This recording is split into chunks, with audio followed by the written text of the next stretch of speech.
King, Pandya, ശരിക്കുള്ള പാണ്ഡ്യട്ടാ, ഇതാണ് ശരിക്കുള്ള പാണ്ഡ്യ. ഒക്കെ കൂടിയാണ്ട് ഞങ്ങളിപ്പോൾ ഒന്നാമതാ. RCB ഒന്നാമത്. ഇത്തവണ IPL ഭരിക്കും. ആർക്കാ പർപ്പിൾ ക്യാപ്പ്? ഞങ്ങളെ ഹേസൽവുഡിന്. ആർക്കാ ഓറഞ്ച് ക്യാപ്പ്? ഞങ്ങളെ കിങ്ങിന്. കിജൂലട്ട് ആരും മുട്ടാൻ നിൽക്കേണ്ട, പോയിക്കോളി. ഞങ്ങളെ ടീമിനോടെ ഈ കളി കഴിയുന്നവരെ മുമ്പ് വരെ എല്ലാവർക്കും മുട്ടാനൊരു പേടിയേനു. ടീം ഇപ്പോഴും അത് തന്നെയാണ്. ആ പിച്ചിൽ പിന്നെ കുറച്ച് പ്രശ്നങ്ങൾ കണ്ടത്. ആരെ ഗ്രൗണ്ടാണ്, ആരെ പിച്ചാണ്? അതെന്താ അതാണ് പറഞ്ഞത്, നിങ്ങളെ ഗ്രൗണ്ട് നിങ്ങളെ പിച്ച് ഞങ്ങൾക്ക് അതൊരു ഹരാണ്. എതിരാളികളെ ഗ്രൗണ്ട് പോയി തോൽപ്പിച്ചാന്ന് ഞങ്ങൾക്ക്.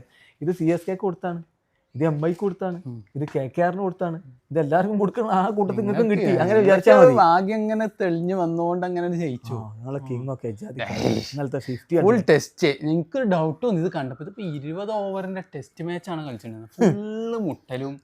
അതാണ് നിങ്ങൾക്ക് കേൾക്കേണ്ടത്. 3 വിക്കറ്റ് 20-30 റണ്ണാണ് ഇതിന് മുമ്പ് പോയി. അങ്ങനെ നിൽക്കുമ്പോൾ ഒരു മനുഷ്യ അവിടെ നിൽക്കണായിരുന്നു. കിങ് ആ നിർത്തം അവിടെ നിന്നില്ലെങ്കിൽ അപ്പുറത്ത് കൃണാൽ പാണ്ഡ്യ അടിച്ചൂല.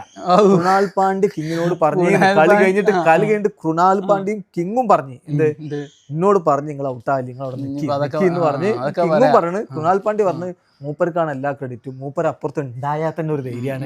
ഏത് അതാണ് കിങ്. ഞങ്ങൾക്കൊരു ധൈര്യം മൂപ്പർ അവിടെ ഉണ്ടാണ്ട്. ആകെ ഞങ്ങൾ ആ കളിയിൽ ഒരു മിസ്റ്റേക്ക് ചെയ്തിട്ടുള്ളൂ. എന്താ കിങ് നിങ്ങളെ കോഹ്ലിനാണ് ഔട്ടാക്കി. അതോടുകൂടി ആ ടീം ഡേവിഡ് വന്ന് അടിച്ചു. അതെന്തായാലും ജയിച്ചു. ചിലപ്പോ ഒരു 3-4 ബോളും കൂടി അധികം എടുക്കുമായിരുന്നു. അത്ര തന്നെ ഉള്ളൂ. അടിച്ചു, അല്ലെങ്കിൽ ജയിച്ചൂല. 2 ഓവറിൽ 19 റണ്ണാ മതി. ഇതിപ്പോ മുകേഷ് കുമാർ സ്റ്റാർക്ക് എല്ലാരും പാത്തച്ചക്കല്ലേ ലാസ്റ്റൊക്കെ കളി തീരാണെങ്കിൽ മുമ്പ് തീർന്നോട്ടെ. നിങ്ങളെ കോഹ്ലിനെ ഔട്ടാക്കാൻ പാടില്ല.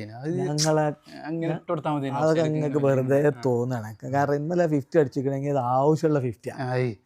ഞങ്ങളെ മറ്റേ റൊണാൾഡോ ജയിച്ചേ. കിങ് ഒരു രണ്ടാളും കൂടി ഇല്ലെങ്കിൽ കാണാൻ നിങ്ങളെന്നെ കുറ്റപ്പെടുത്തും. അല്ല, നിങ്ങളെ രാഹുൽ എന്ത് കളിയാണിപ്പോ കളിച്ചിരുന്നത്?